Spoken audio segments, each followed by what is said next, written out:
Oh. That was loud. So good evening, ladies and gentlemen. Welcome to the December 15th, 2021 Worcester Township Board of Supervisors business meeting. I'd ask you to please join me in saying the Pledge of Allegiance.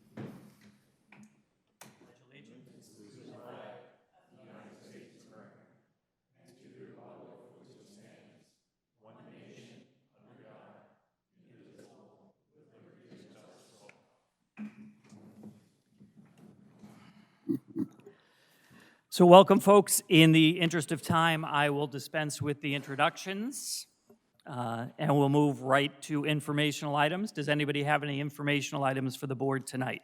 Two, this evening's meeting is being video recorded for rebroadcast.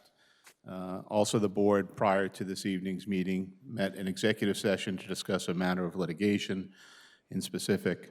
Met an executive session to discuss a matter of land acquisition, in specific the acquisition of right-of-way for existing roadway improvements.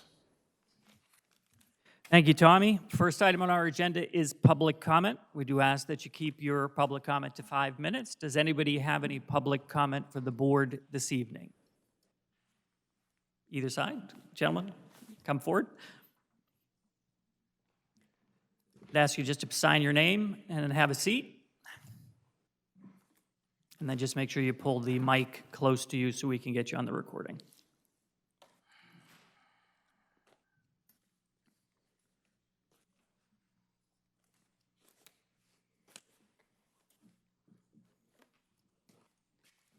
Hi, my name is John Iacovetti. I live at 2021 Wentz Church Road, and been having a back and forth with Tommy Ryan about I'm going to call it a storm culvert. Okay. After the hurricane, the culvert got clogged with stone, a lot of stone.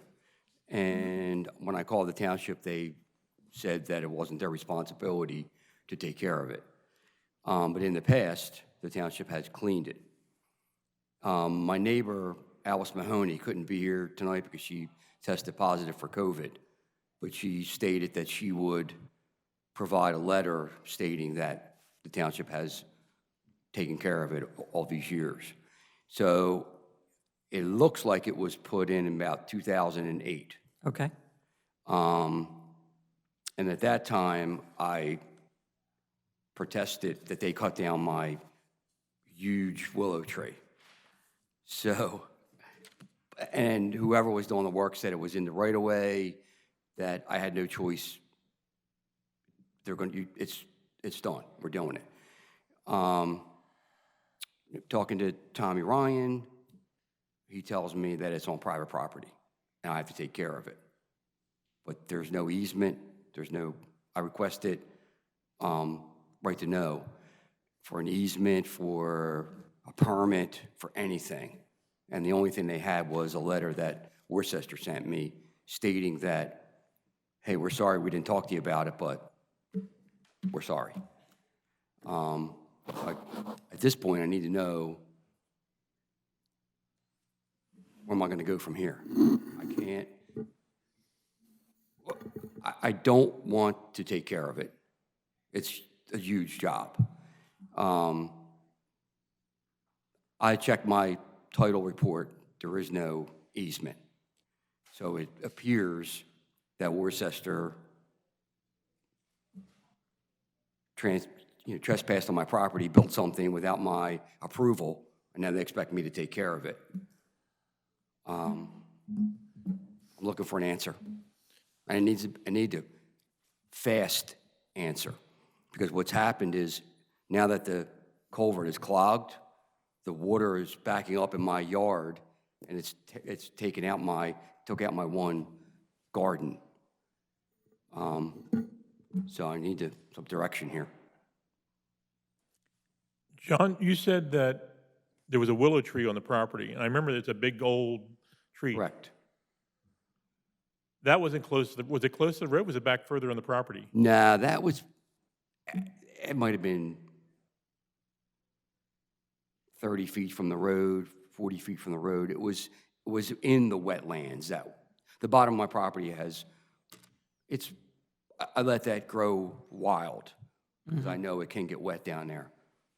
So I would say that was probably 30 or 40 feet from the road and the end of the road, not the middle of the road. But once again, you didn't request the township? You said the township just came and cut the tree on your property without permission? Correct.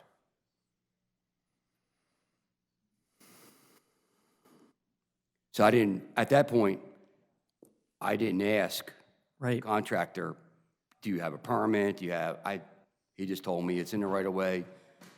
It's for the public betterment, public safety. You have no choice. It's basically what I was told. Right, and you don't have any documentation, John, on the project at all from your side? Am I None. understanding that correctly? Zero. Okay. As far as I could tell, Worcester has zero. Right. Well, my understanding is we're also still looking to see if there is any paperwork anywhere. I mean, I know that the initial search didn't turn up anything specific in terms of that. There's a couple of challenges. So first and foremost, we don't have a quick answer for you tonight that just says, we wave them on a wand and we can just sort of solve it. We don't have that capability. It's private property. It is on your land, so there's a mechanism, and Bob, maybe I'll defer to you a little bit there, but we can't just come in and fix it. Just, there's a mechanism that we need to follow to figure out how to deal with that. You probably should ask for an easement or some permission. If the township's going to do anything about it, we can't, he's correct, we can't do anything on private property without permission. So there'd have to be some sort of document prepared if you wanted to do it that way and handle it that way. That's what we should do. That's one thing. I mean, it's also just a matter of understanding what the heck happened. In terms of, there's obviously. In my opinion, it's something it's existing. You're never going to figure out who, why, what. It's there, and this gentleman's we've got to deal with the problem and try to correct the problem. And so I think the starting point would be an easement or something like that to have, I don't know, permanent or whatever it would be, but to have some permission, because the township should not be going on private property to do anything without permission. The issue about whether or not the township has an obligation to do it or not is a different issue. But it's on your private property, was put there without your permission, without your request, I take it, right? That is absolutely correct. So it's yours, okay? One way or another, it's yours. And if the township needs to do something formally, we would have to look into doing that. So my advice for you folks is to take a look. Are you waiting to see if there's another document or? Yeah, there was some research, and I would say think we research. should wait and see if there's any documents that you can't, that you don't have, that we may have, and then we'll the manager should get back to you with that. Did you say you checked, you have no documentation? Is that what you said? Excuse me? You have no documentation yourself? None. There was no easement. Yeah. Nothing. There was. But there were inlets put in that are in the right of way, if I understand correctly. Is that? No, I don't know if they're in the right of way. They may be on your property. Yeah, there's a couple of. There's 2 or 3 inlets Rates. right out by this. Okay. And I haven't been by the property. I heard a little bit about it earlier today. Obviously, you guys are all aware of what's going on. Why don't you give us some time to take a look at that, and then we'll communicate back to you through the manager and maybe the engineer. Yeah, I literally found out, the other 2 supervisors, I found out today just when I was signing checks in the office. I heard a little bit of the information, not all the details, but I know that we were looking to see if there was any documentation anywhere from our side. But my understanding was that there were inlets that were out in the right-of-way, and then this is the end wall, which is on your property, and that's the area that's backing up. Is that correct, Joe? Is that? Yes. But my bigger question is, why did the township remove the willow tree? I know the roadmaster back then. I'm going to contact, once again, it was a really nice tree. I mean, it was a nice tree. I remember it quite well. And It was for the huge. township to. It would, two people, that's, arm to arm, it was a giant willow tree. Depends who the person is as far as being 2 people wide. 2 Steves or 2 Ricks? I don't know if it's 2 Ricks, it's a little smaller. We don't know. Two guys with long arms. Or one Joe. Okay, so, I mean, ultimately, not to make light of it, I mean, we don't have all the answers, other than there's a couple of mechanisms. One is to figure out whether we have any paperwork, and if not, then figuring out a mechanism for how we potentially deal with it, which at a minimum would require some kind of an easement, because we can't come on anybody's property without that as, that's certainly part of the mechanism to that, which is why we're looking to see if there's anything anywhere. What can I do to speed it up? Looking over here. Still for a while. Is that? It's still for a while. Let us look. That's I hard. just found out about this today myself, so. Okay. Okay? All right, so I guess at this point, I'll just put it on record that I'm not opposed to giving an easement, but I am opposed to me maintaining this culvert. I don't want to maintain it. It's a lot of work. I mean, the way it is right now, Right. it's a lot of work. It's a major undertaking. But what the easement would be like selling the township my property, basically, right? Not selling, it gives the township rights to access something. We wouldn't own anything, we'd have the right to access. But in that situation, I would still be responsible to maintain it. Well, we could talk about all that. So there's different types, that's the language of the easement at the end of the day, which we can't, like, Okay. I don't have the I'm language. going to sit here tonight and try to invent an easement for you. I want to see what the situation is. Okay. And then give advice to the board as to how to proceed. I guess the question is, I have the question, why was it done anyway? I mean, once again, it could have been before my time being a supervisor, but from the engineering perspective, Joe, was there water do you have any records there as far as?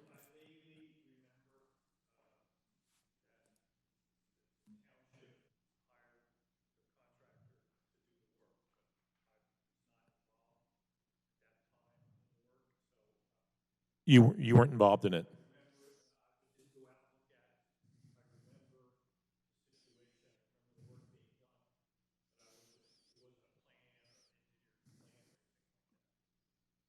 Sir, did you request this to be built, or did they just come out and do it? No, I didn't. I did not request it. I actually Property for opposed it. years, and it just showed up one Opposed it. day, right? Right? Doesn't make sense. Yeah. Somebody had to want to put it in, so that's my curious. No. I wouldn't be here if I requested it. I would. I just want to know. I mean, And I thought,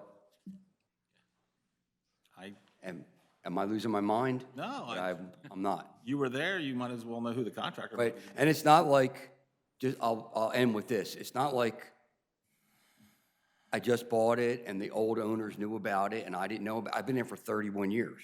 Right. So if anything was going on, I would have known about it. Yes. And you weren't home when the work was being done? Excuse me? You weren't home when the work was being done? You came home and they were doing the I work? came home and I saw that they were, I don't know why I came home that one day, and they were cutting down the tree. And that's when I questioned everything.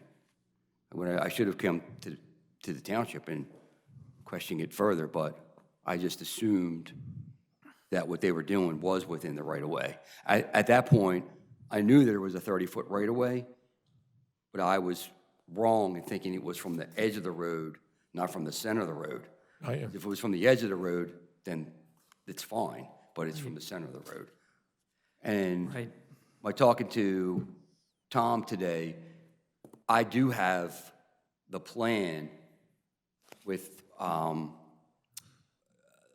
guess the township took an easement for storm water management or something in 1989 when the other neighbor subdivided it for his house in the back. Okay. Okay. Piece of the puzzle. Okay. Okay. We'll get an answer for him. Yeah, I mean, we obviously need to get into it and figure it out. But we Okay. wanna- Thank Thank you, John. Thank you. Okay. Jeremy?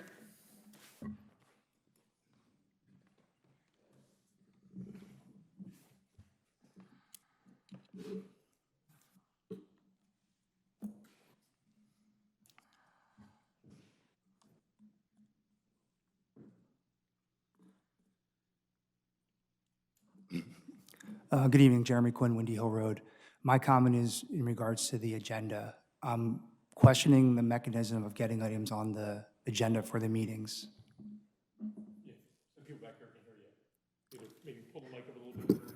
Sure. My question is in regards to the agenda and the mechanism for getting items on the agenda. Specifically, why I'm commenting is because last month, 2 supervisors made a motion to move forward with a specific action.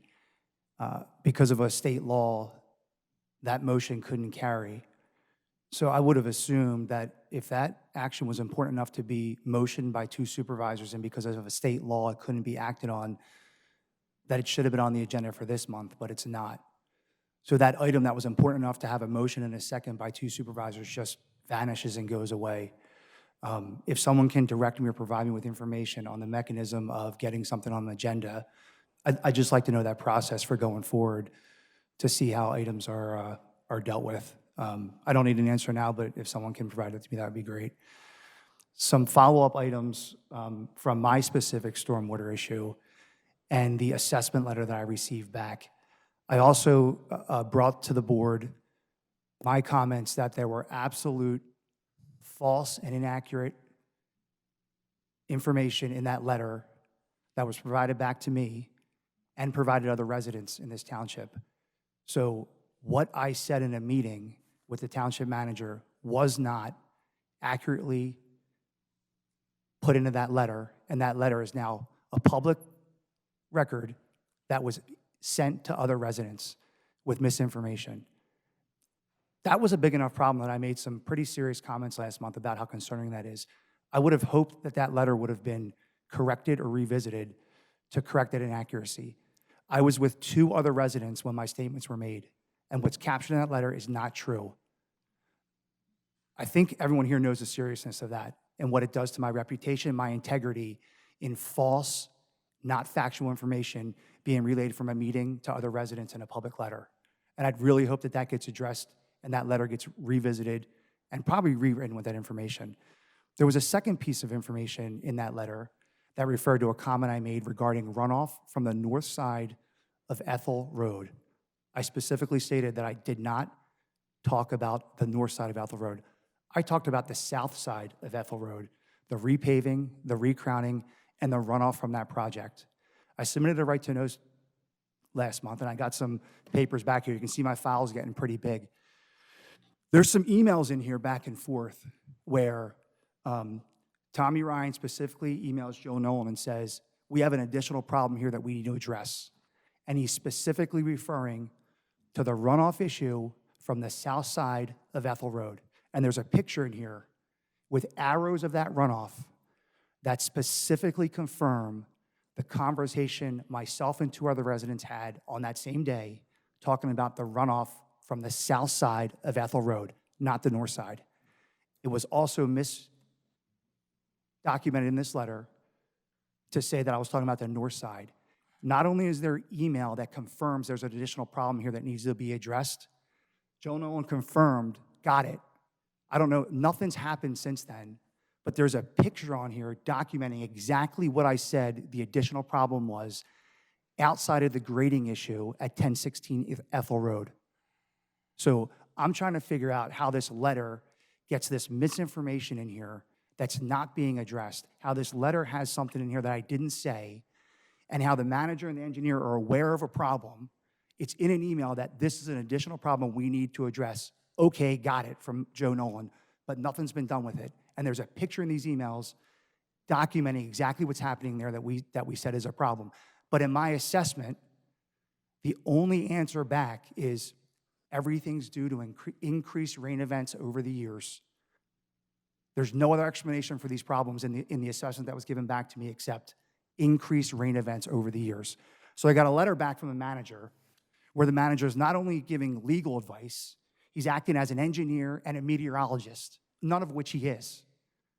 So where is the engineer and the legal interpretation of what's going on here and their assessment? Because Rick, back in October when we were talking about land preservation, you said how great it is that we have engineers and lawyers to strengthen our communications with our residents. But the only thing I'm getting back in assessment here is a bunch of opinions from a manager who's acting as an engineer, a lawyer, and a meteorologist, of which he's none of. Okay. Jeremy, we talked a little bit last month, and first off, does anybody else want to make any comments first on? Not right now. So we talked a little bit about this last month. Tommy is the point person that's communicating with you. He's also communicating with our engineer and our solicitor when necessary and appropriate. He's not acting as all three of those roles, Jeremy, first and foremost. But ultimately, what we've talked about is we have a disagreement in terms of the outcome that was determined relative to what you feel. And that's, we've reached a spot where the next step is if you feel that we've done something incorrectly here, if you feel that we've taken an action, like this gets back to, we talked about the insurance. Like we have insurance that says, hey, if you feel that we've done something, if you remember last month we talked about with a resident from Adair Drive, I said, if you feel that we as the township have done something here incorrectly that has caused you harm in your situation and we've reached an impasse, the next step is to file a claim with the insurance individuals relative to where that disagreement exists so that they can make a determination as to whether or not there's a valid claim there. In terms of the document itself, the north versus the south, what I can tell you is we put that document together. There's nobody that's trying to deliberately slander you in any way. There's nobody that's trying to deliberately, but regardless, we're not going back to parse out every email and every sentence in every document. Ultimately, we reached a spot. Unfortunately, we don't agree on an outcome. We reached an outcome that you don't agree with, and that's okay. That's what happens sometimes, ultimately. And in this case, we don't agree on the outcome. So the next step isn't for us to go back and sort of rewrite documents or revisit those documents, Jeremy. The issue moves forward with you filing a claim Rick, if you feel that's appropriate. Rick, when there's defamation and libel in a letter with my name in it, I hope you would go revisit that letter, because that's the point I'm trying to make here. There were 3 residents involved in that conversation, and what's in this letter is not what was said. That's a serious claim. I'm following it. There's a claim, defamation and libel, in a letter that's not true. It's a lie. It's not true. And Rick, you keep saying nothing's intentional, nothing's deliberate. I've been coming here for a long time dealing with this matter. I've been professional, I've been factual. And I get a letter back with a bunch of opinions. You're saying this letter is getting input from our solicitor and engineer, but the wording of a letter says, I believe 2 times, I do not believe 3 times. Okay, again, we're Right? not going to parse the letter, I don't Jeremy. understand. We're not going to do that. I don't understand how this letter involves involvement from the engineer and the solicitor when it's a bunch of opinions. So now I got to come here and give my opinions, which I don't want to do, because I want to keep it professional and I want to keep it factual. And you keep reverting back to Tommy being the point of contact. Yep. But when I go to Tommy, then I get, this is a matter of litigation. The supervisors won't talk to you. And then I come here and it's like, no, I didn't say litigation. I said potential. No, the email says this is a matter of litigation. The supervisor won't talk to you. And then I go to Tommy and I get, you can copy Congress and my mother all you want. I'm going to answer you the same way because I'm including you in conversations and emails that I don't think are professional. And I don't think I'm being treated with professionalism as a resident here. To me, it seems like we're just filling our coffers with money and we're hoping a resident doesn't sue us. And when somebody does sue us, great, we got all this money to defend this lawsuit. Instead of doing what's right for the residents at the beginning and making this township and the experience for these residents a better experience, do the morally and ethically right thing and don't just stand behind the law and say, we're handcuffed, we can't do anything here. Because what's happening here is wrong. This problem is not going away, and I'm not going away. I am not going to be defamed and put libel in a letter on my name to other residents when it's not true, and that's what's happening here. And to be treated with comments of copying Congress and my mother because I'm including the supervisors who should be aware of a situation. It sounds like the same thing just happened with this gentleman here. He had to come to you to get some answers because he's not getting the answers he wants from the manager. So I don't know what to say here except this is a problem. What's happening here is a problem. This file is getting bigger. Both right to knows were improperly processed. The first one was so incorrectly processed that my entire amount was refunded. I don't know what the second one is, but again, supposedly there have been 26 visits to these properties. I asked for the documentation that supports and backs the 26 visits, which led to the assessment. I got 241 pages of emails between residents and Tommy, nothing that supports the alleged 26 visits that were made to this property that ultimately resulted in the assessment that I received back. That was a bunch of opinions with false information in it. The motion was made last month by two supervisors to do something more here for myself and these other situations we're dealing with, Adair Drive and all these other ones, and it just goes away and it vanishes. It's a concern here. It's a problem. Thank you. Okay.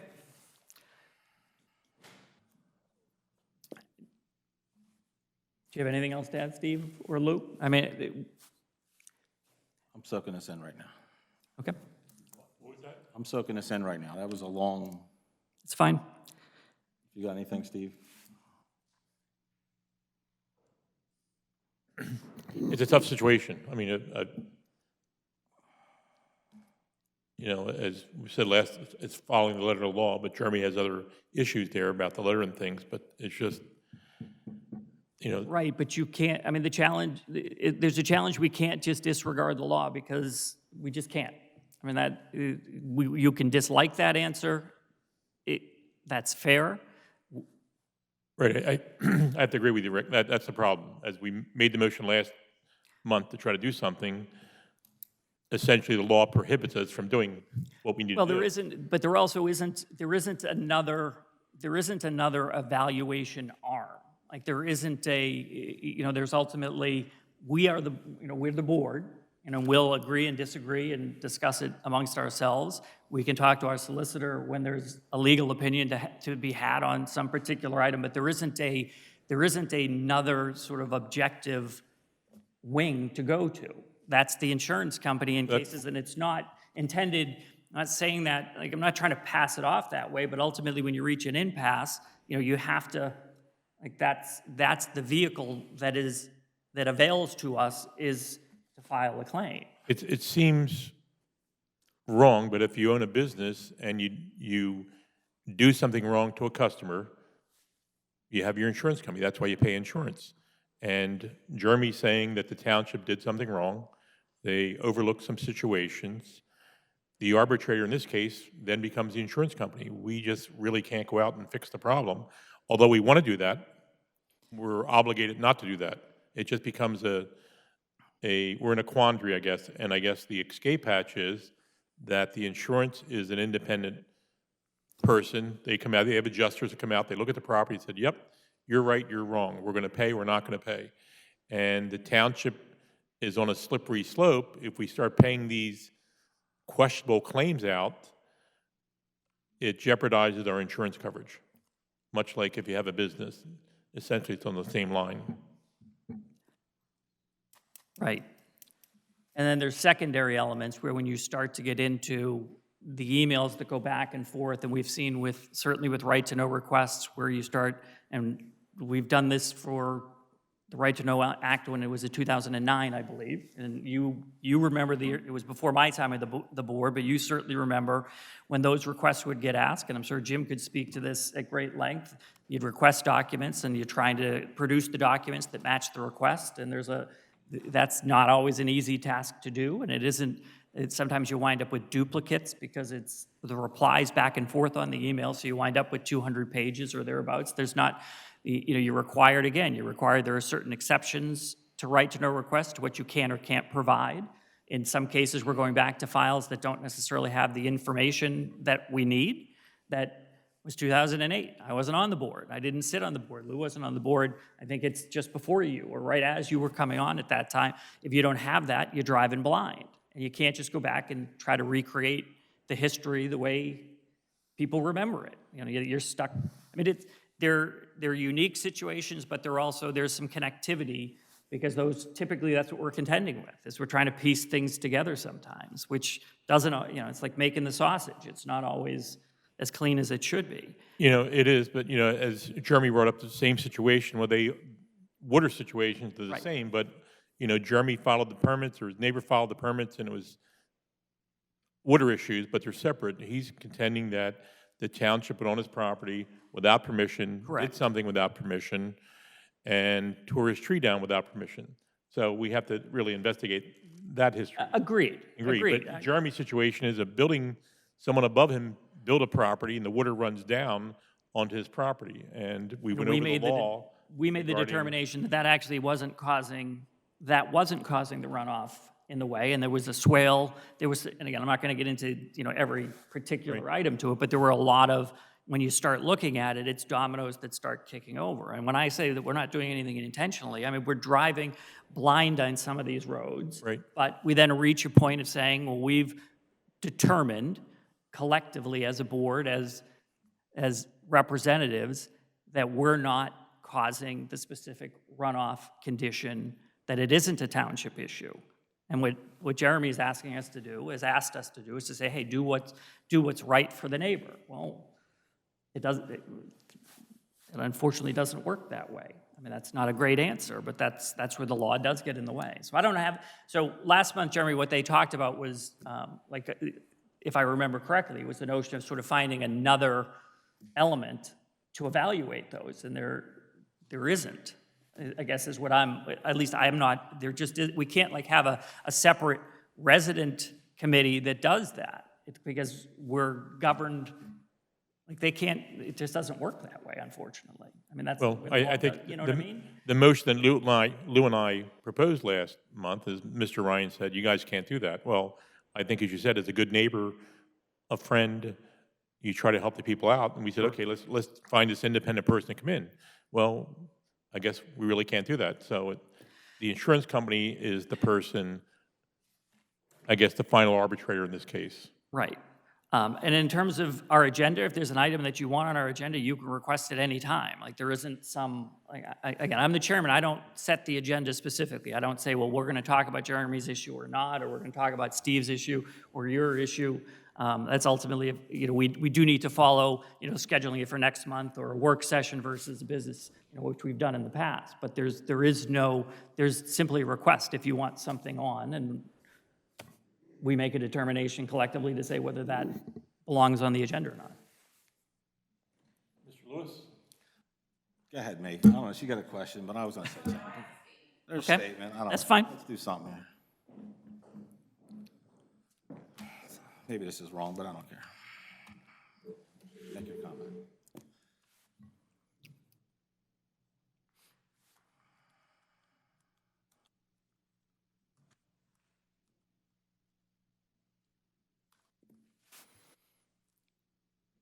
May Vogan, Del Road, Worcester. So, I don't know, I've been coming since 2008.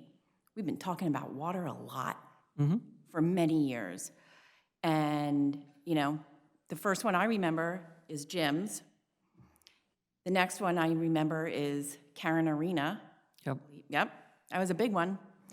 And we've had multiple others along the way. I thought we had put things in place to address those, that we would have water runoff plans, things like that. If those plans are not followed, isn't that the township's responsibility to make sure that they're followed? Like the inspector, when the inspector comes, I couldn't move into my house until the electric was done, and then we got I don't know, whatever that other permit is, to move in. And aren't those things in place to protect ourselves as residents, yourselves as residents? And if it's not being followed, I have a hard time with that, because this is not a one-off. This is a multi-year, probably much longer than I've lived here, problem. Well, it's a statewide problem, actually. I mean, it's not unique to Worcester. Every township is contending with stormwater issues so there's clear demarcation points on water. Water is entitled, and Bob can use the legal term, but where water's allowed to go where water goes, as I guess Where God wants it, it will go. It ultimately, high to low, water's allowed to do that. The law's abundantly clear. We have areas, so to your first point, yes, if we put forth a specific plan that says somebody's going to do something, and Joe goes out and inspects when we build new structures and different things. In this particular case, there was a question about an accessory use on the property that ultimately was determined not to be causing the runoff that was causing the issue at Jeremy's property. And that's where there's a disagreement, ultimately. So it was investigated, and the conclusions that were drawn were that that particular parcel, where that resident had built, even the grading, when it went back and was adjusted in the different pieces and water events were observed multiple times, that's where the determination was made, and there's a disagreement there, which is, okay, that happens. And that's why, so in that case, it's not a case of we reached a decision that there's disagreement on. In terms of the other water issues, Well, Rick, we somewhat addressed it the last month. You have a group of Worcester people that don't want development. You have other people that like commercial properties and buildings and change. We're sort of caught in the middle because we'll take the road John lives on. It's a country road. It was not made for sewers. There's no sewers there. Where you have sewers, maybe your road there's no real sewer in Worcester. And when you have the sewer, a lot of times the infrastructure is there to take the water runoff off the streets. Yep. We addressed that. You need, I think through Joe Nolan, or I think it was Joe, talked about why there's curbs. The curb controls the water flow down the street that gets into an inlet that takes it off into a creek somewhere. We don't have that in a lot of places in Worcester. And we have a comprehensive task force looking into different situations. One of the things come up with, maybe people are anti-sewer. They don't want sewer. Sewer encourages the development. But without modernizing some of the infrastructure in the township, we're going to be stuck with some of these problems as the neighbors build up. If the people in Lower Providence build up and the people in Temenson build up, the water doesn't stay in their townships. It passes through to the next township. And unless we can handle the water coming into our township, it presents a multitude of problems. So it's something, as more areas get built up above us, the crossing is Worcester, with all these creeks that, flow up. The people over there on Hollow Road, it's you certainly know that. It's like being in the ocean down there. It can be 10 feet of water in somebody's yard. It's not his water, but it comes from all the other neighbors, and it flows downhill. And that's the problem we're dealing with, a lot of these water issues. There are occasionally very clear and crisp lines. In most cases, there aren't. In most cases, you're dealing with piecing together things in ways that, is suboptimal, is the only way to, but ultimately, you wind up taking them as one-off situations because every one of them is a little bit unique. There's common elements oftentimes, but it's a little bit unique. And sometimes, one of the residents from Adair last week was commenting on one of her neighbors had changed a pipe and was pushing water. And we said, well, guess what? That's a neighbor to neighbor. And nobody likes the answer, but it's a neighbor to neighbor dispute. Again, the laws can't be more, we aren't the arbitrator there. We have no authority to be even if we wanted to. We don't have the authority to do it, which makes it challenging, which is why you go down to the district justice, which nobody wants to do, ultimately. I talked to a neighbor, I'm on an HOA and I'm on this board. I hear every week from a resident that's saying, hey, my neighbor did this or something, every week. And they don't like the answer. 4 years I've been telling them the same answer. It's unfortunately. There isn't a better one yet that I have. And if there was, then we would. Well, but I appreciate, I think that moving forward, that maybe, having another thing put in place, some other guidance put in place so that these problems don't continue, because they do. A lot. We hear about this. This is not a once-a-year kind of discussion. We're discussing water issues a great deal. And I don't mean the roads flooding. I mean people's property being damaged because of the way their neighbor or other areas impact their water flow. Maeve, you've been coming to meetings for a long time. Yep. Back in the early 2000s, water was never discussed here. There were other problems. It's just recently where the water problems have become a problem in the township. And, with the Karen Arena situation, it became, the grading permit came in. We never had a grading permit in the township until it was brought to our attention that a neighbor up here did something, the other neighbor did something. So we can, okay, before you do any grading, you have to get a grading permit. It has to go through Joe Nolan's office, and everything has to be, the checks and balances there. So we have made small changes to try to control the water problems in the township, but it's just, it's an ongoing problem. We're trying to correct it, we're trying to work through it with DEP. In the meeting we had before this meeting, that was one of the biggest concerns with the state doing work along Valley Forge Road, is the water problems. How do you handle the water on Valley Forge Road? Where do you put it? So Where do you put it? it's- Just like the Turnpike. Yep. Where do they put it? In those big Well, and basins? every time it rains, it Well, the run- Turnpike runs solved the problem, they put it on our property, that's it what. I on know they ours. did. And they pump it off, they pump it off down to us. I Yeah. mean, and it runs down and wipes, and it washes out North Wales and Skipback every time it rains heavy. I mean, that's what it does. It does. I know, I drive So- that road. Okay, thank you. I appreciate the comments, Maeve. It's certainly something we're working on, and not as well, obviously, as we could. Can I say something now before, You can say anything you want. or Cameron, just give me a minute? Just give me 1 minute. No, he can come up, you can You continue. can come up and sit, I don't care, have a sign in. My only comment is, I think Jeremy asked originally for some answers, and I think the correspondence might have got out of control, and that made it worse.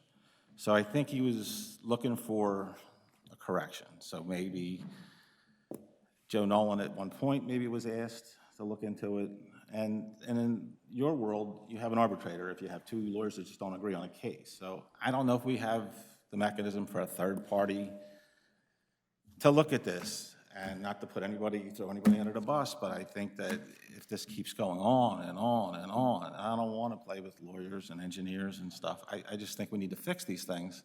I think they're simpler than we're making them, but Jeremy wanted an answer, and it just seems like it escalated, and now it's 5 visits here, a lot of paper. Do you have any input, Joe Nolan, on any of this that could be corrected? Was it contractor failure, act of God? Give me something on Jeremy's, too many things? Just a short 3-minute.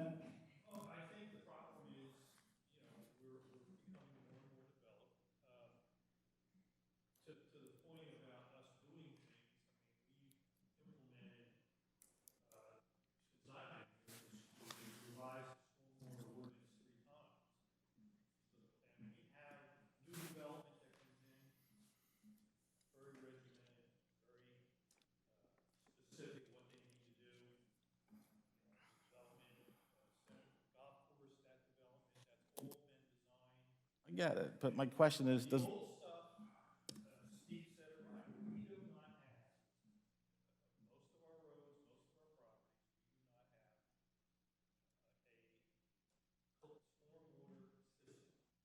We don't.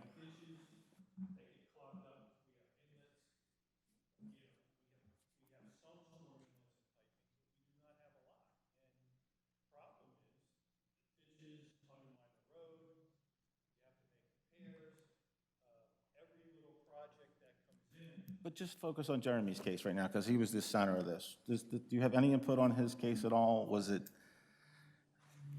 could have been engineered better, differently, add more, like engineers?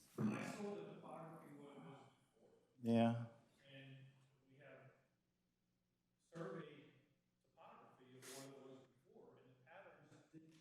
Oh.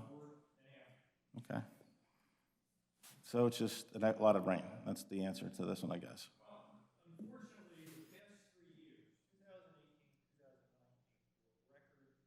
Rain?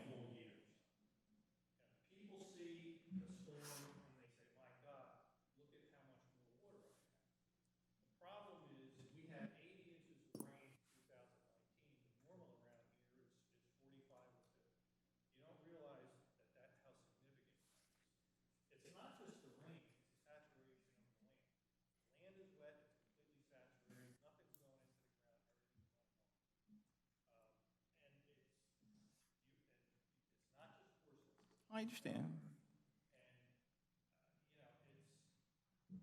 Okay.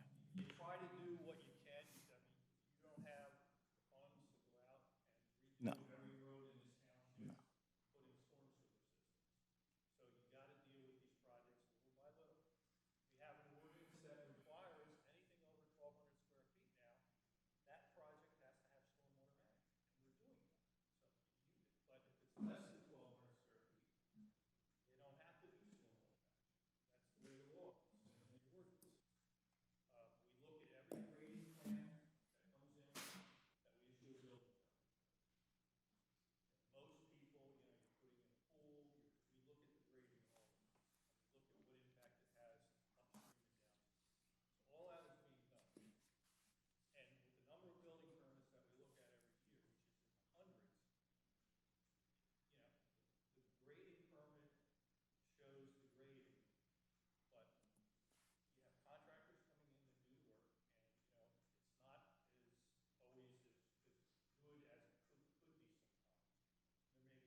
I'm going to agree that you're doing a great job.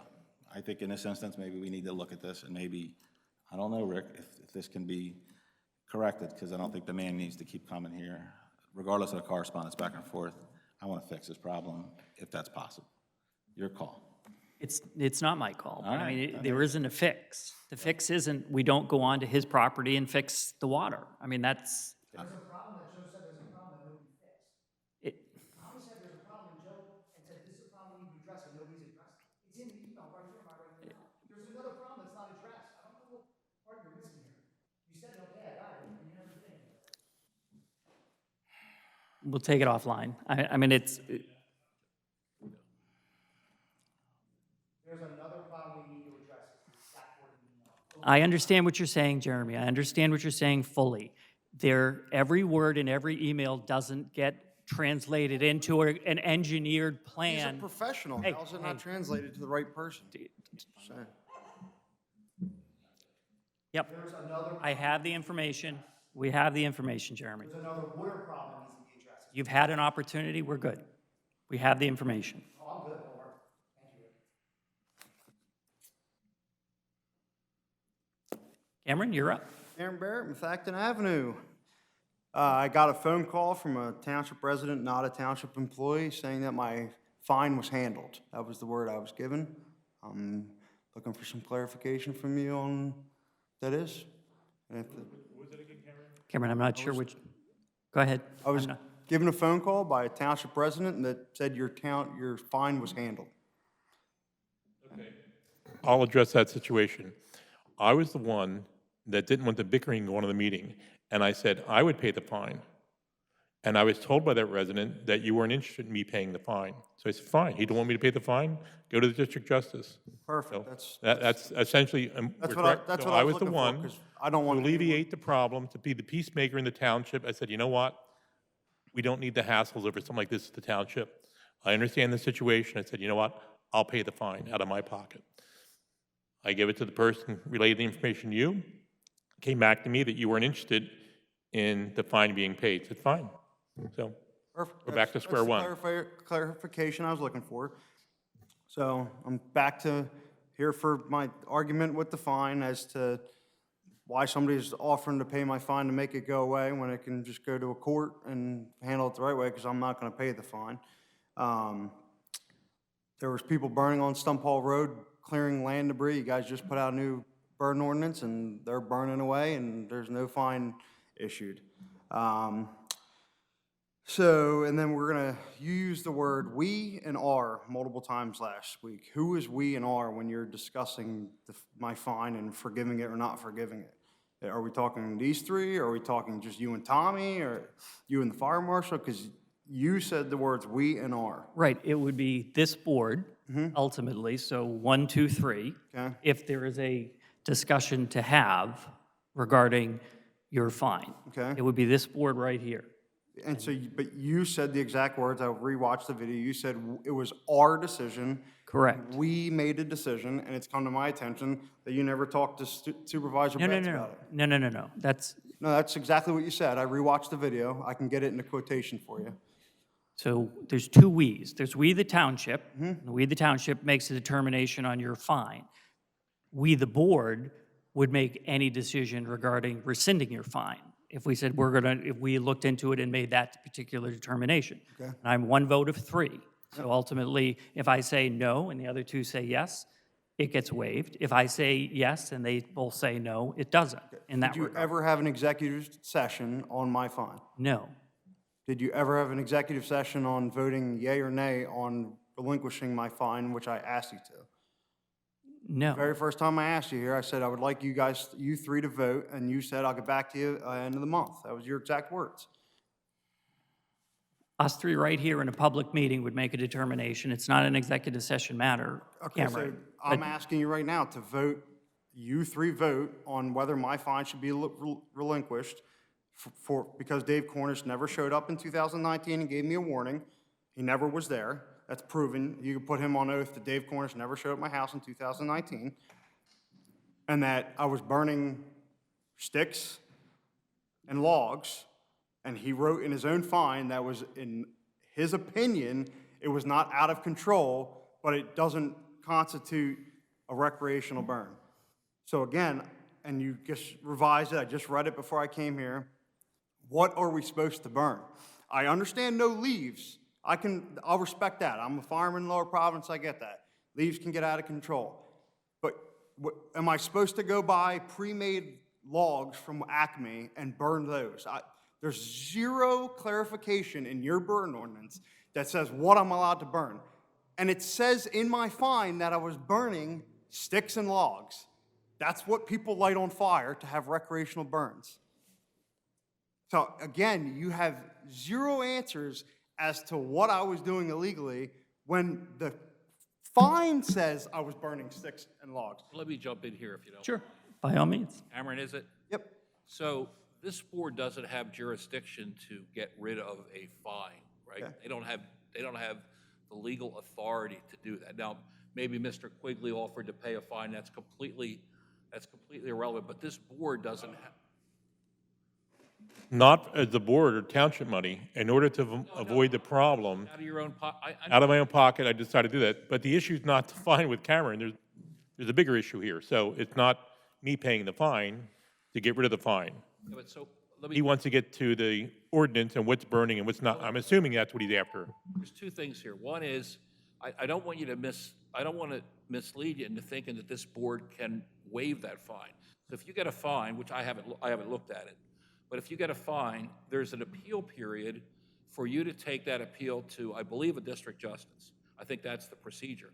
And that's where you would go to make your argument that I wasn't burning improperly, I wasn't burning the incorrect material, I wasn't fairly treated by the fire marshal. That's where you go to do that. You don't come here to do that because they can't do anything about that.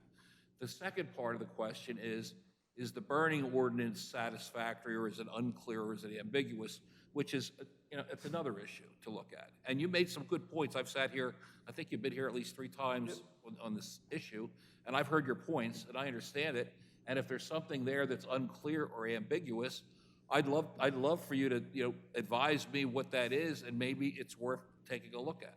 Okay. And so, again, I'm not trying to shortcut what you're saying. You have the right to be here, but this board doesn't have the authority to handle that situation the way I think you may think they have. Well, I thought we did, actually, so that's my mistake, Cameron, because I thought we had the authority to waive that. Okay. I may not Okay. have been present at the meeting when this was Right. brought up. So Okay.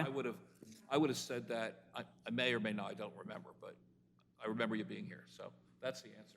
Okay. So, and other notes is then I'll be back over Dave Cornish's credentials on that he doesn't have the authority to give fines because he's not qualified for it. Also, just want a quick hit because a little bit of my time was wasted on the fact that the township bought a truck that was totally under spec and cannot even be loaded with salt because it pops wheelies and it's illegally being driven around overweight. The trailer that was purchased with air brakes, and there's members of the township driving around with no CDLs, Class A CDLs, pulling an air brake trailer that Bob DeHolster, the roadmaster, knowingly allows it to be driven around because it sat vacant in the back of the township building because he knew he spec'd the trailer wrong, and that's about $30,000-$40,000 investment, and why the township's going out and lost over 10 employees under Tommy Ryan, and then sent multiple people lost paperwork saying return paperwork to people that were here just cutting grass.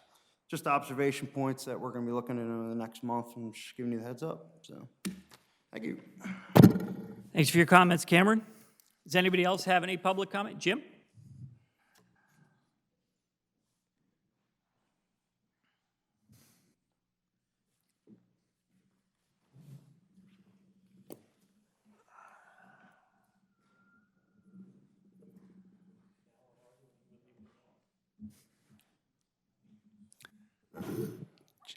Jim Malik, Worcester.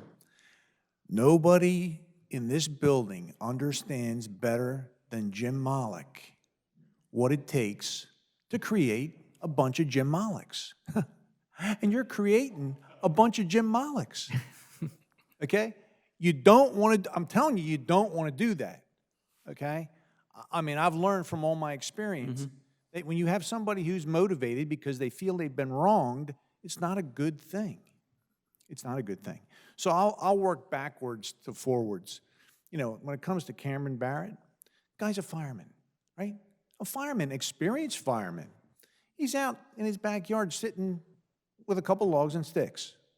And somebody goes out there, busts his chops because the neighbor doesn't like him for whatever reason, and then he gets a citation. Now, he's a fireman. You got to put it all in perspective. Right? He's no danger to anybody lighting the neighborhood on fire. Guy's a freaking fireman, right? So how do you think he's going to react? Well, you see how he's reacting. If he was just left alone, none of this stuff would be going on, okay? I'm glad Bob brought up that you guys can't do anything about the fine, because if I'm sitting up front and I could do something about it, I'd say, forget it. What you need to concentrate on is the enforcement procedure that's being followed for people doing fires. That needs to be reevaluated and looked at. I think it's too strict, okay? Go back to Jeremy. Lou made a good point. He's saying, what the hell is the problem, right? I'd like to know what the problem is, all right?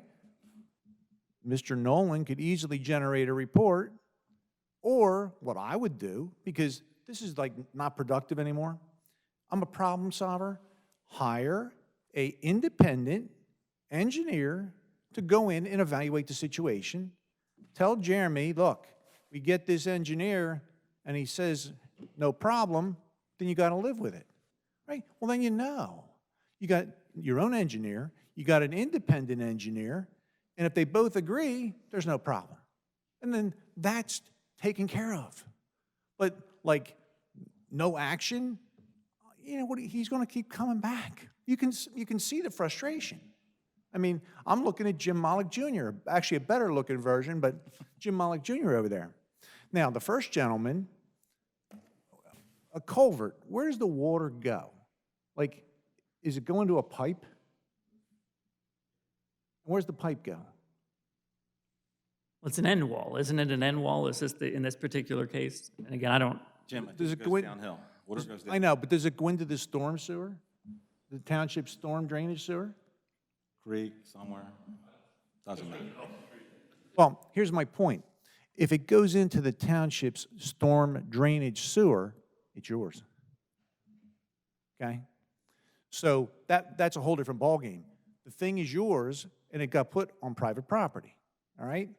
So that makes things a whole lot different. So I would see whether it gets tied into the storm sewer. If it is, it's yours. The private property thing's really easy to handle.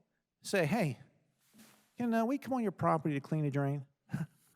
He gives you permission. Is there anything wrong with that? Okay, so problem solved, all right? Well, then you got to figure out moving forward. Then you orchestrate whatever easement you got to do to take care of something that's yours. But I mean, you know, inaction breeds, see what's going on? So, I mean, I think it's a couple simple things. I mean, I think you guys are doing a good job, but I think it's a couple things you could do to just alleviate all this aggravation.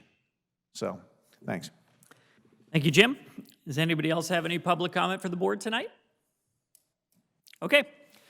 So moving forward, First item is our official action items. We start with the consent agenda. First and foremost, does anybody wish to remove anything from our consent agenda? I do not. Okay. Then I will entertain a motion if either one of you would like to make it regarding the consent agenda.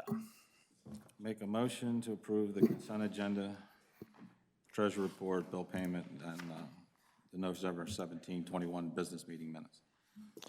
I'll second that motion.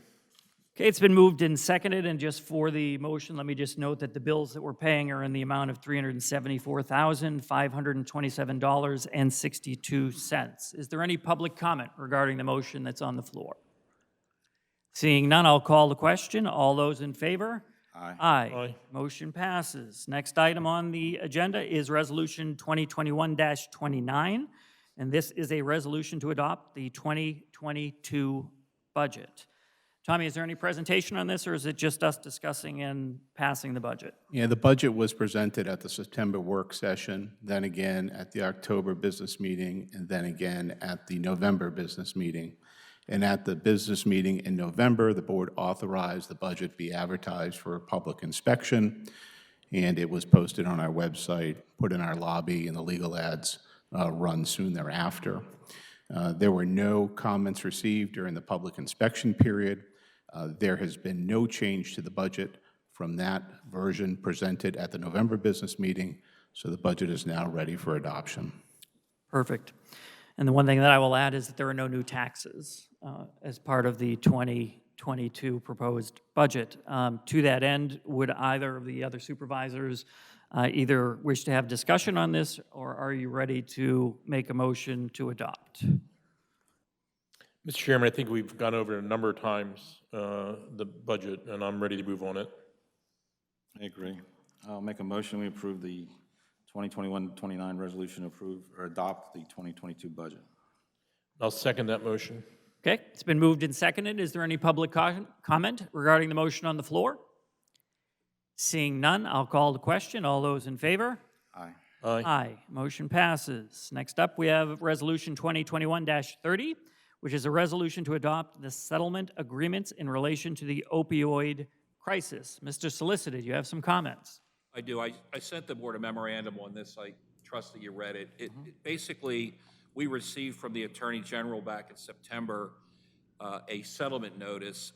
It details that there's a $26 billion settlement reached between several companies, Cardinal Health, AmerisourceBergen, McKesson, and Johnson & Johnson, for their roles in the nationwide opioid crisis. And Worcester, I think, has been sort of fortunate not to have experienced, at least, in a big sense, those impacts.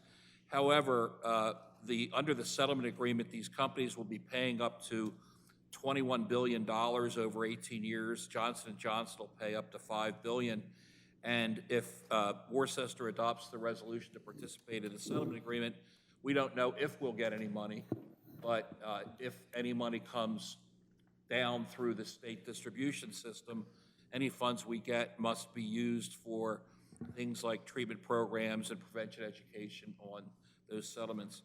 If we don't adopt the settlement agreement, we would not get any funding at all, and it's certainly, I don't think, the case where we would want to, Worcester Township would not want to litigate this issue with these companies. So I think this is a no harm, no foul resolution to adopt. It's recommended that we adopt it. Many municipalities are adopting it, and I think that's it. I'm not sufficiently knowledgeable with all the ins and outs of this matter, but we reviewed everything that was sent to us, and if there's a deadline of January 2nd, 2022. So it's germane for you folks to act on this evening if you'd like, and you need to make just a mere motion to adopt the resolution that relates to the opioid crisis. Gotcha. So I'm going to paraphrase a little bit, Bob, because the one thing that there has been a little bit of print on is that Philadelphia and a couple of places, and I think Allegheny, have specifically sort of fought and said, we think this isn't good enough at the end of the day. And what they're saying is that they want their lawsuits to continue and pursue. That all exists outside of us at the end of the day. Here, this is our opportunity Yes. to participate or not participate, but not participating seems kind of silly, because if there is a dollar, then we should share in whatever that dollar is. Is that fair? That's accurate, yes. Okay. Any questions, Steve or Lou? I do have one question. Mr. Brandt, oh, go ahead, Lou. Okay. Mr. Brandt, you mentioned that the companies involved in this settlement, and you mentioned Johnson & Johnson.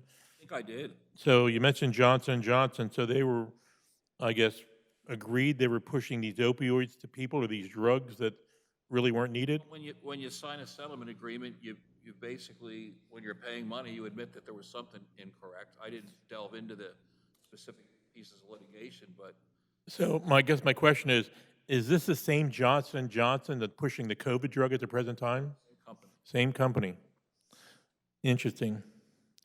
It's not just Johnson & Johnson, it's AmerisourceBergen, Cardinal Health, and McKesson, as well as J&J. Yeah, well, I was just making a correlation that Johnson & Johnson prescribed these drugs to people, and at the same time, Johnson & Johnson's prescribing the COVID vaccine to people.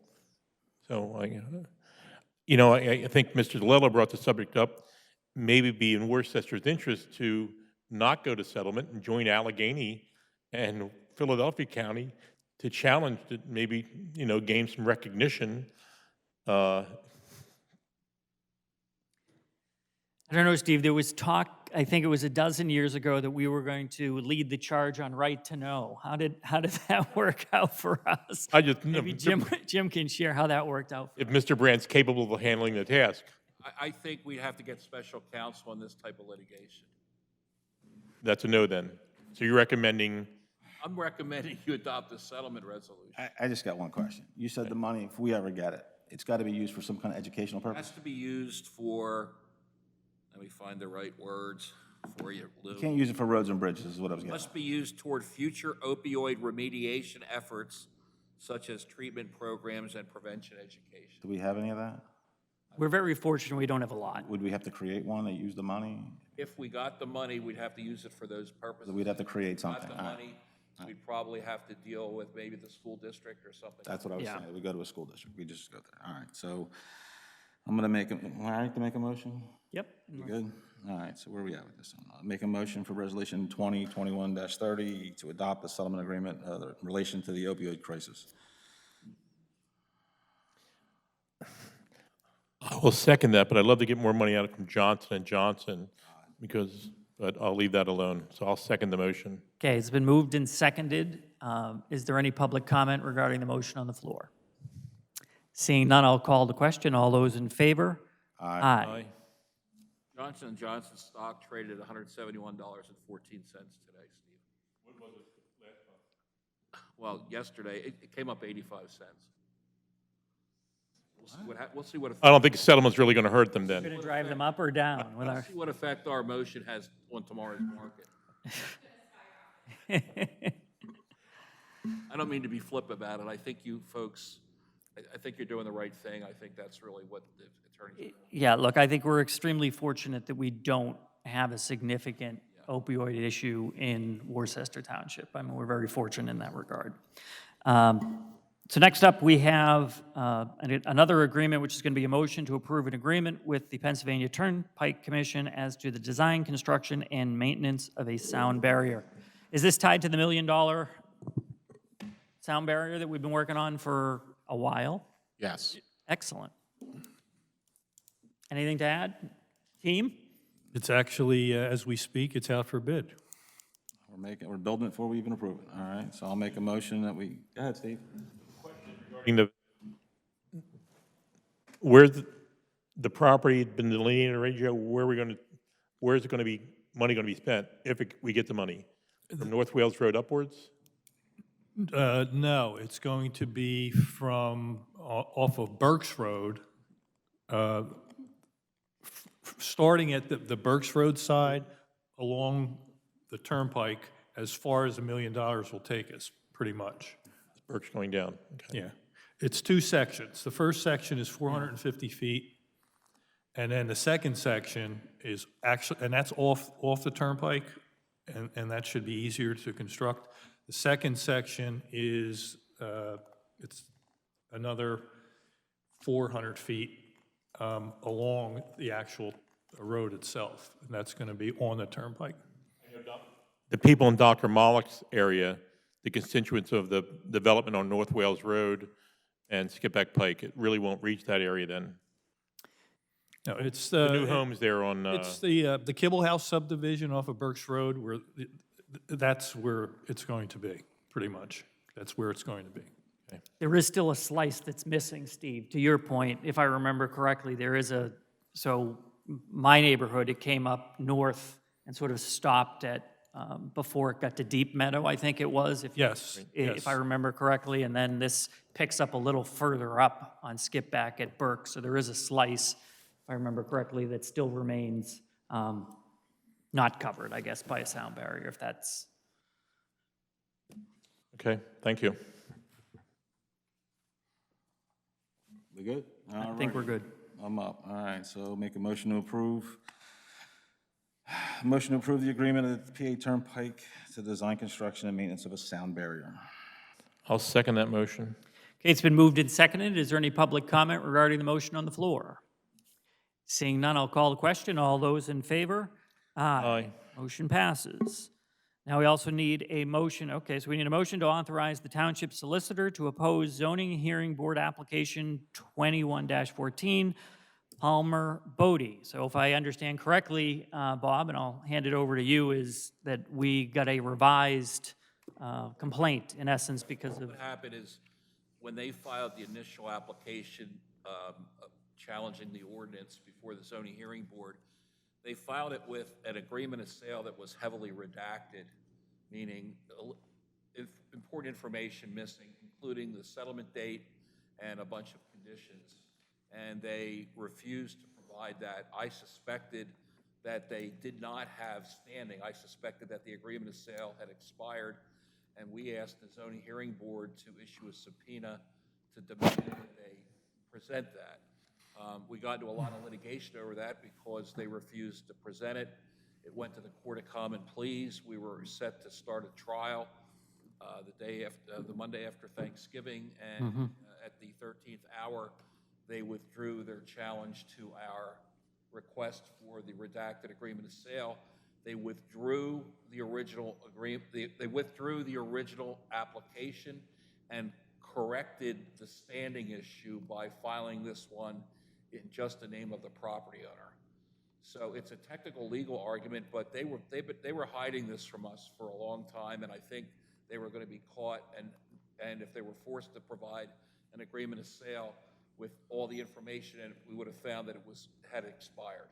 So they corrected that situation, withdrew the first one, and have filed a second application with exactly the same relief requested, but this one's just under the name of the Palmer family and not an equitable owner. So my recommendation is you authorize me to formally intervene in the second application. It's scheduled for, I believe, January the 25th. It's scheduled before the zoning board on January the 25th. Okay, so I have a couple of questions. So first and foremost, talking about the agreement of sale, is that document then still relevant and germane? Not relevant anymore because Okay. they filed it under the name of the property owner. So do we now, so there's no longer going to be a subpoena requesting that, or we don't know? There's I believe that Winnie, The resident legal fund? yeah, their attorney, I believe, is going to request a subpoena for some other documents, maybe an agreement of sale. But from my position, I was satisfied that they withdrew the request. It was my request for the subpoena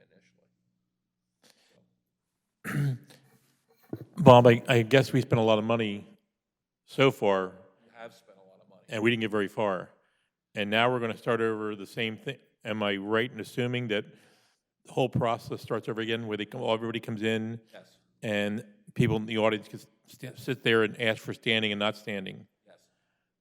we have a, not that I don't trust you, or don't think you're competent, however, the zoning hearing board has their own lawyer.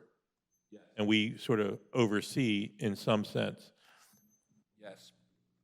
Are we essentially, They don't oversee, they haven't. well, no, are we getting double billed for the same work? No. I mean, No, for you and the zoning hearing board? I defer to my colleague, the manager. I believe I need to intervene. They've basically challenged your ordinance, and I think we need to intervene to fight that challenge to your ordinance. That's my opinion. But the ordinance is before the zoning hearing board. Why doesn't the zoning hearing board solicitor challenge that issue rather than you doing it? Because they sit as a quasi-judicial board, they're the judges. They're effectively the judges, and the applicants are going to advocate that our ordinance is unconstitutional, and they're asking for some uses that we don't believe they should have there. So we need to advocate for that position, that we're correct, that our ordinance is not unconstitutional, and we need to advocate that position. The zoning hearing board can't advocate. They need to hear from both sides.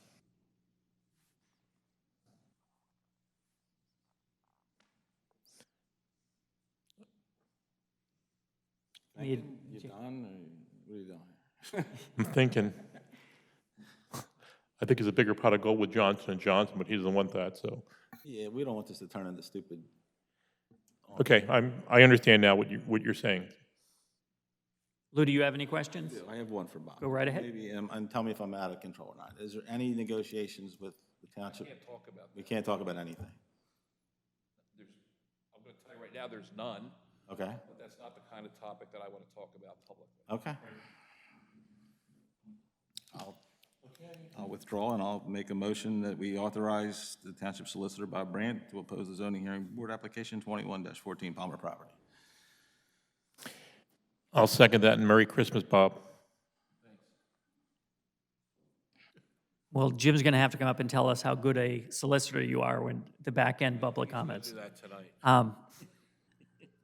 So just to put a little ribbon on it, so the Palmers sort of reapplied with the same relief that they were requesting, but they made some changes to actually who was filing. So it starts over because there was some question whether the original filers actually had standing to do what it is that they were trying to do. So I'm sorry, and we forced them to the point where they had to produce it, and Right. they, at the 13th hour, withdrew it. So my own conclusion is we were right. Right. But you advocated for that, which was important. And in essence, you're saying you think there's still strong advocacy benefit to having you there. And this board agrees. So it has been moved and seconded. Is there any public comment regarding the motion on the floor? Jim?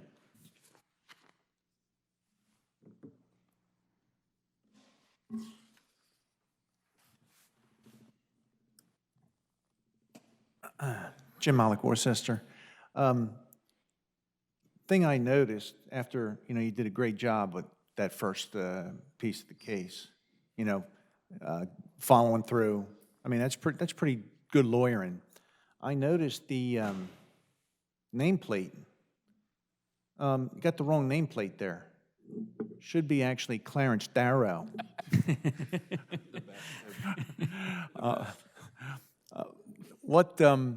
How much did this first piece of litigation cost us? Probably $55,000. $55,000. Tell you that, Yeah. you wouldn't be in here bragging about my bills being low the last couple of months.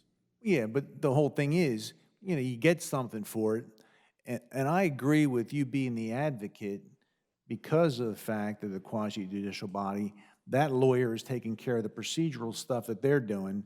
You got to protect these guys and, the defense of the ordinance. So all kidding around aside, I got to give Tommy Ryan credit. 5 years ago, was it? We hired John. Best move this township has made, long time. Thanks.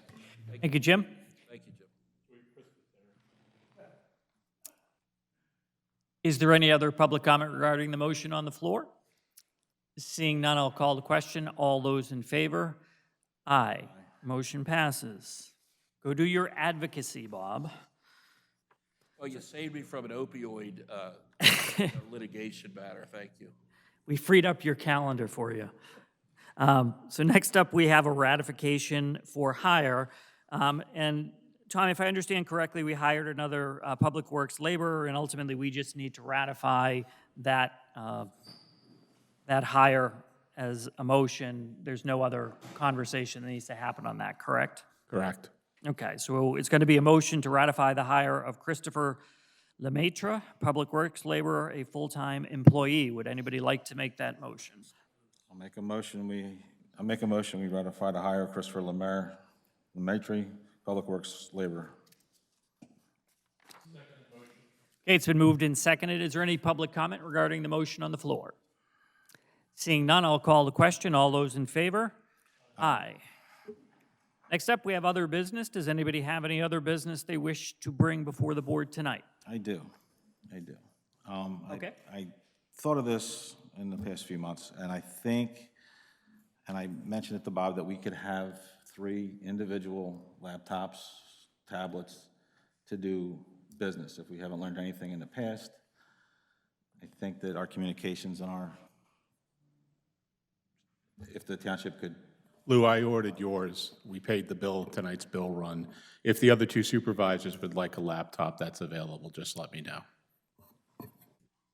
Okay. So, I think we just need 3 individual isolated laptops or tablets just to do nothing.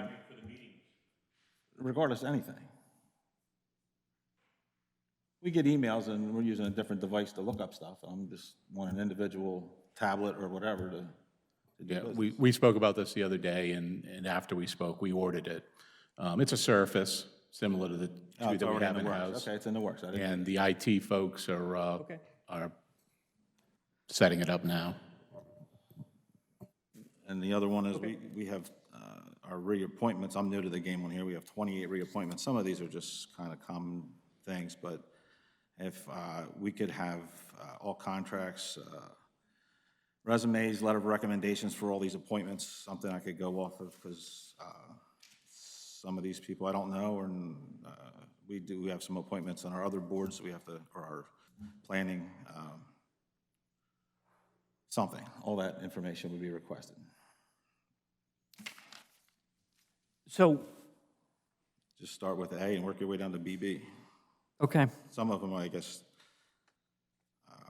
are not an issue, but Okay. that's what I'm not sure what we have, but certainly we can make sure you get everything that we have on anybody. before we make any decisions in January, yes. Yeah. Okay.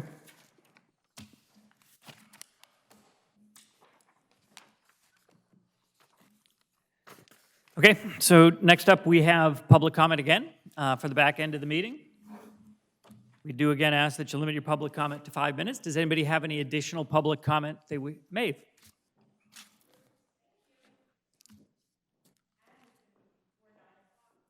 It's close. May Vogan, Del Road. First off, Lou, I think that's a fabulous idea to have laptops for your work. I have a laptop for my work. I have a phone for my work, so that they're separate. So I don't transact any business or anything personal on my work computer or my personal computer, or vice versa. So I think that's a great idea. Happy birthday.